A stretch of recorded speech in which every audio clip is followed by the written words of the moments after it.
Your energy is being stolen right now. As you watch this, invisible forces are draining your life force, and you're letting it happen. That sudden exhaustion that hits you midday, the unexplainable anxiety that grips your chest for no reason, the fog that descends over your mind when you need clarity most. These aren't random. They're symptoms of energetic assault. Look around you, that device in your hand, the processed food in your kitchen, the toxic person who just texted you, the social media you scroll through mindlessly, the news headlines designed to trigger fear. They're all parasites feeding on your vibrational field, leaving you depleted, confused, and disconnected from your power. What if I told you that 90% of your fatigue has nothing to do with physical exhaustion? What if your struggles with manifestation, your recurring patterns of lack, your inability to feel truly alive aren't your fault, but the result of deliberate energy interference? Here's the brutal truth most spiritual teachers are too afraid to tell you. We live in a world engineered to keep your vibration low. A high-vibrating human cannot be controlled, cannot be manipulated into mindless consumption, cannot be made to doubt their own power. And that terrifies those who profit from your energetic weakness. Think this sounds paranoid? Consider this paradox. We've never had more access to spiritual information, yet collective anxiety and depression have reached epidemic levels. More people meditate and practice yoga than ever before, yet feel more energetically drained than any generation in history. Why? Because applying spiritual practices while remaining blind to what's actively draining your field is like trying to fill a bathtub without plugging the drain. The ancient mystery schools knew what modern spiritual bypassing ignores. Protecting your energy isn't just about positive thinking and good vibes.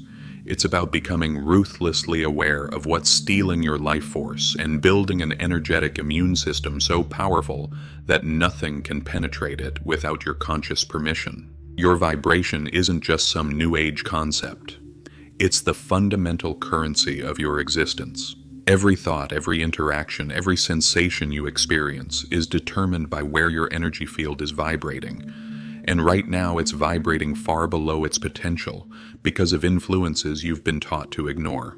In the next few minutes, I'm going to reveal the 7 deadliest vibration thieves.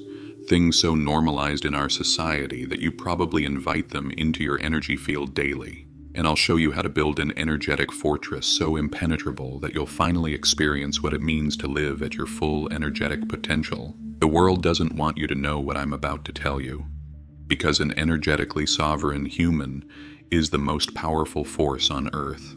The ancient Greek philosopher Heraclitus said, "The only constant in life is change." But he forgot something crucial: the constant assault on your energetic field. This isn't some modern phenomenon, it's primordial. Friedrich Nietzsche understood this when he wrote about the will to power, recognizing that energy isn't just transferred, it's harvested. Let's rip away the comfortable illusions. Your vibration isn't randomly dropping, it's being strategically targeted. Why? Because energetic vampirism is the oldest form of control. Carl Jung identified what he called psychic infections, the unconscious transmission of emotional and mental states between people. What he was really describing was vibrational theft. When you're around someone who's vibrating at a low frequency, consumed by fear, anger, jealousy, or victimhood, their field automatically attempts to pull yours down to match. It's not personal, it's physics.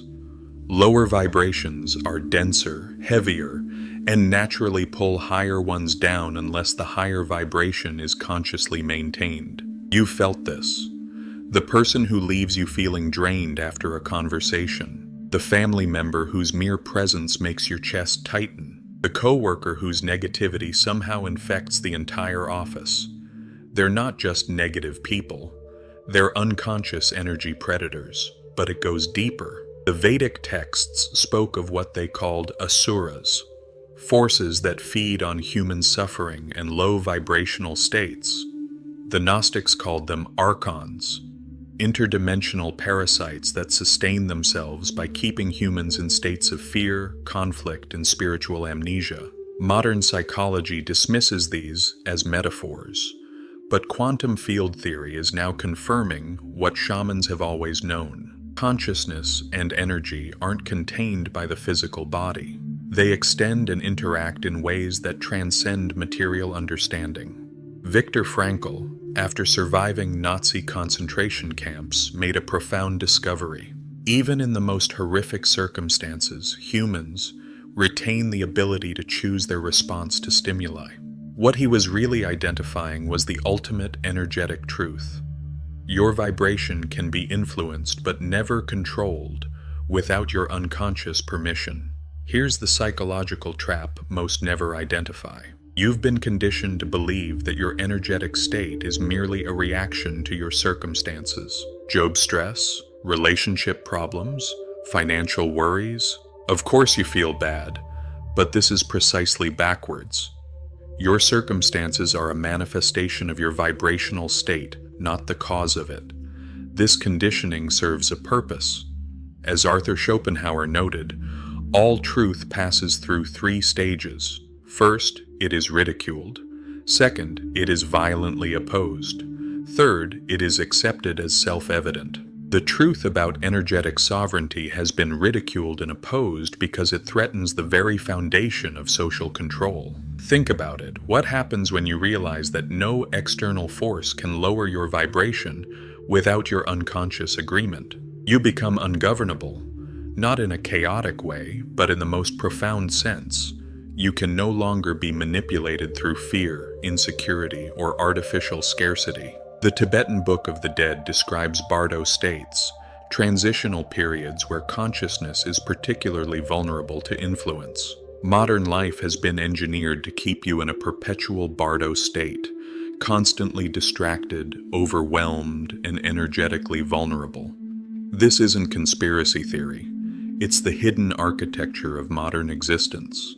From Aldous Huxley's warning about the ultimate revolution that would make people love their servitude to Jean-Paul Sartre's insights about how systems create bad faith that disconnects people from authentic being, philosophers across time have been trying to tell us something crucial. The most effective prison is one where the inmates don't see the walls and believe their containment is freedom.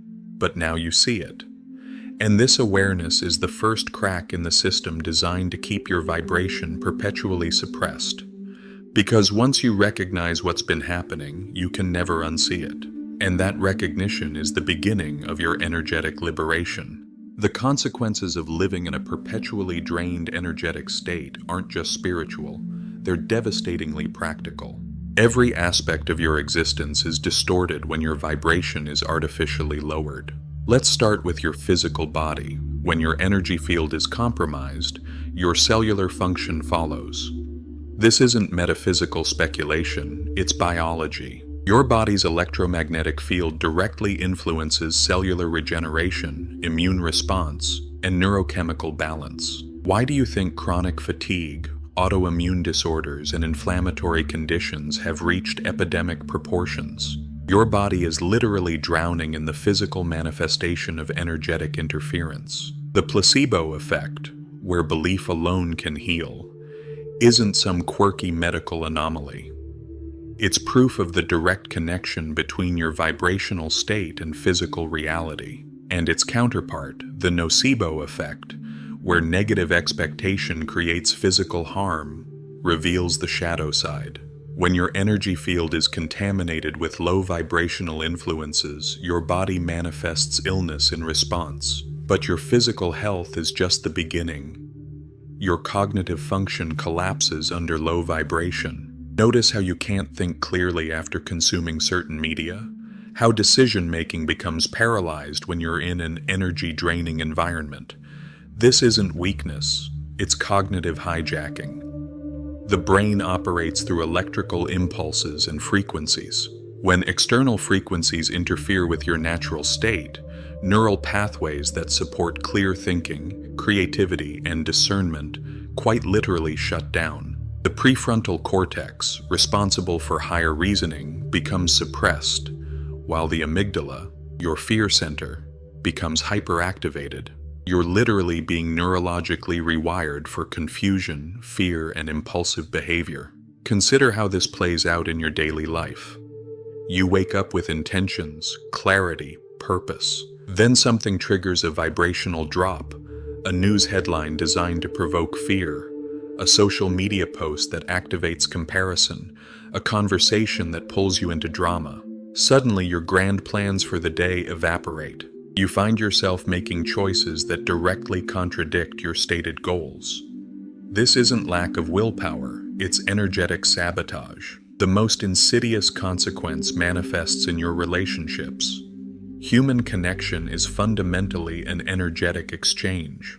When your field is compromised, you literally cannot see others clearly.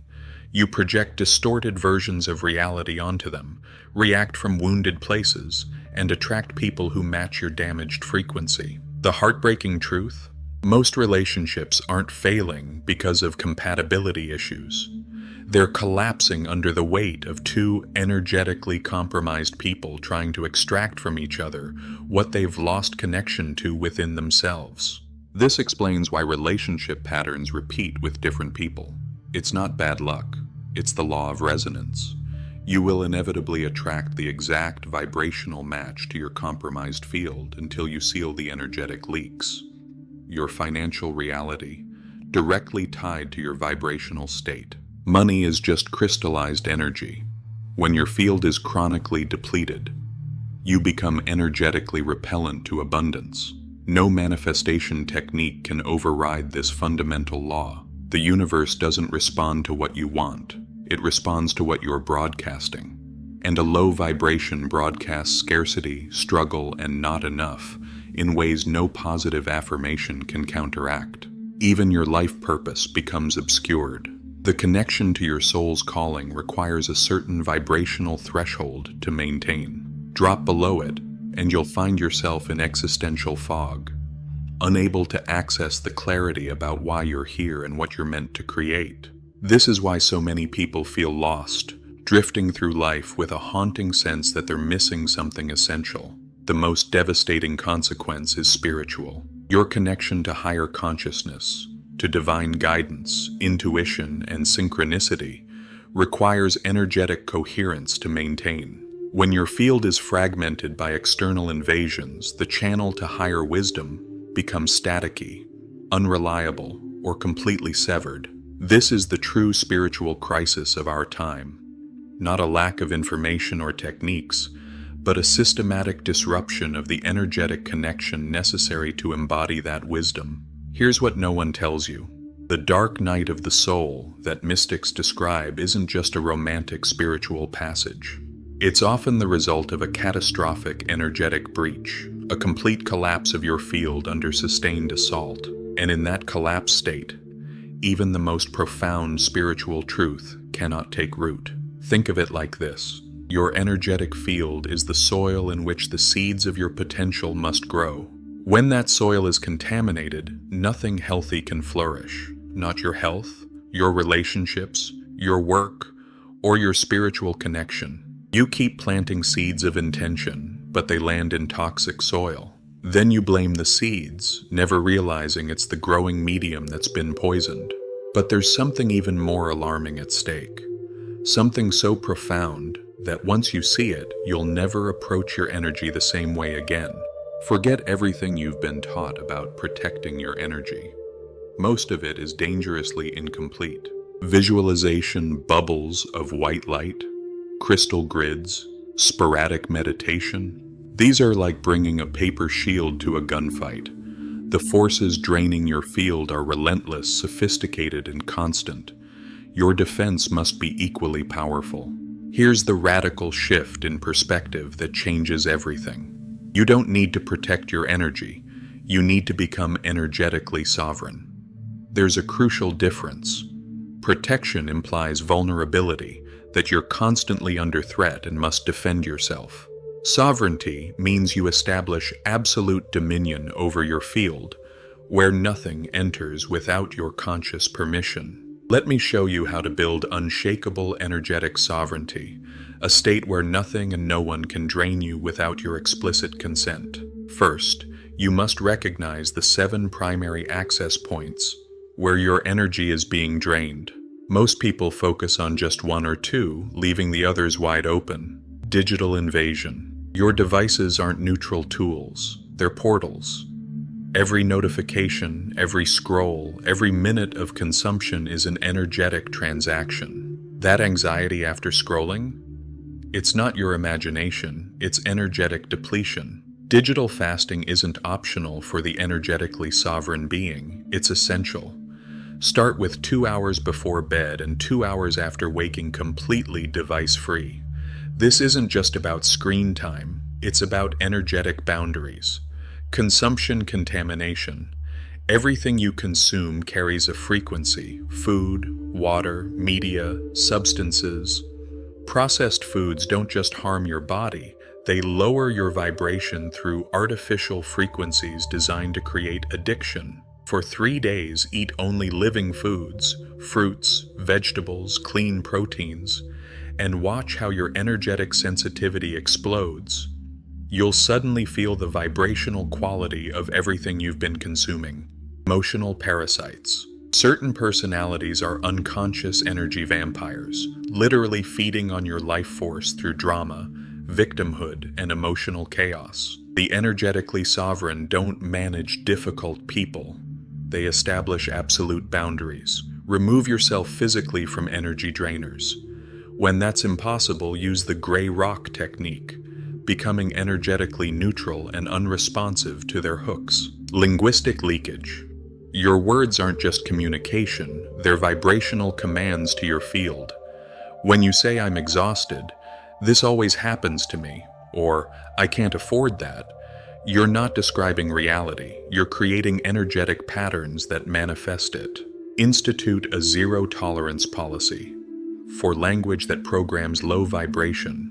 Replace I'm tired with "I'm recalibrating my energy." Replace "I can't" with "I choose not to right now." Environmental density. Physical spaces hold vibrational imprints. Your home, workspace, vehicle, and even clothing absorb and transmit frequencies. Declutter ruthlessly. Physical density creates energetic density. Open windows daily for air exchange. Use sound, bells, clapping, singing bowls to break up stagnant energy patterns. Salt baths don't just relax muscles, they dissolve energetic attachments that cling to your field. Thought field pollution. Your mind isn't producing all those thoughts. Many are absorptions from the collective field, fear broadcasts, anxiety loops, scarcity programming. Meditation isn't just calm moments. It's learning to distinguish between your authentic thoughts and energetic infections. When a fear thought arises, ask, "Is this mine?" You'll be shocked how often the answer is no. Time compression. Constant hurry is an energetic assault. When you're rushing, your field becomes porous, allowing in whatever frequencies surround you. The antidote isn't time management, it's time expansion. Move at 80% of your capacity. Build transition periods between activities. This isn't slow living, it's sovereign living, where you set the energetic pace rather than responding to external demands. Now for the counterintuitive truth. The ultimate protection isn't building stronger walls, it's cultivating a field so powerfully coherent that lower frequencies cannot attach to it. Just as an oak tree doesn't struggle to resist the wind, a sovereign energy field doesn't fight against intrusions. It simply stands in such unwavering coherence that discordant frequencies naturally fall away. This is what the ancient alchemists knew, what quantum physicists are rediscovering, and what energy masters have always practiced. The highest vibration always wins, not through force, but through the natural laws of resonance. Look at history's most transformative figures: Gandhi, Martin Luther King Jr., Buddha, Christ. They didn't protect themselves from the density around them. They generated fields so coherent that they transformed everything they contacted. They weren't just spiritually advanced, they were energetically sovereign. And that sovereignty is your birthright too. The practices I've outlined aren't self-improvement techniques. They're the reclamation of your fundamental power as a conscious being. And when implemented with absolute commitment, they don't just shield you from energy drain. They transform you into a force that elevates everything you touch. But there's one final piece to this puzzle. One revelation so profound that once you embody it, you'll never experience energetic vulnerability again. Here's the ultimate truth that liberates you from energetic vulnerability forever. You are not the receiver of energy. You are the generator of it.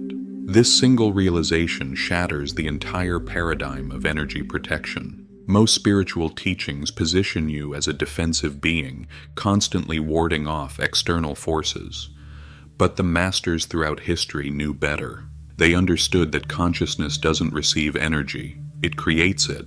When you shift from believing you need to defend your energy to knowing you're the source of it, everything changes. This isn't spiritual theory, it's quantum reality. The observer effect in physics proves that consciousness directly influences energy at the subatomic level. You're not being affected by the field, you're creating it. This explains why some people remain unshakable in chaos, while others collapse in minor adversity. It's not because they're better at protection. It's because they've awakened to their nature as generators rather than receivers. They don't fight against low vibrations. They simply amplify their own frequency until everything around them must either rise to match it or fall away. Think of it like this. A radio doesn't receive broadcasts because it's vulnerable to them. It receives them because it's tuned to their frequency. Change the tuning, and those broadcasts become irrelevant. Not because you've blocked them, but because you're no longer a vibrational match to them. This is your birthright, to live as a sovereign creator of your energetic reality, not a perpetual defender against invasion.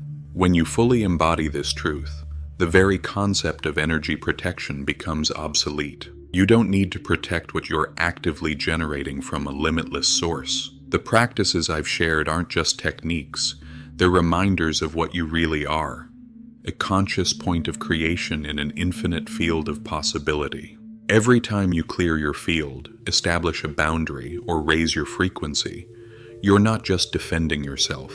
You're remembering your true nature as the generator of your experience. This is freedom, not the freedom that comes from perfect protection, but the freedom that comes from recognizing you were never actually vulnerable in the first place.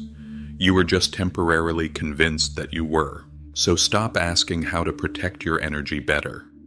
Start embodying what it means to be the sovereign source of it. In that embodiment, you'll discover what mystics have been pointing to throughout the ages, the unshakable peace that comes from knowing that nothing external has power over your internal state unless you grant it. If this message resonates with you, hit subscribe to join a community that's reclaiming energetic sovereignty in a world designed to suppress it. Share this video with someone whose light you've seen dimmed by energy drain. And in the comments, tell me, what's one energy drain you're now committed to eliminating from your life? Remember, your vibration isn't just your mood or your spiritual practice. It's the fundamental frequency at which you exist. And when you take full responsibility for it, you become not just energetically protected, but truly unstoppable.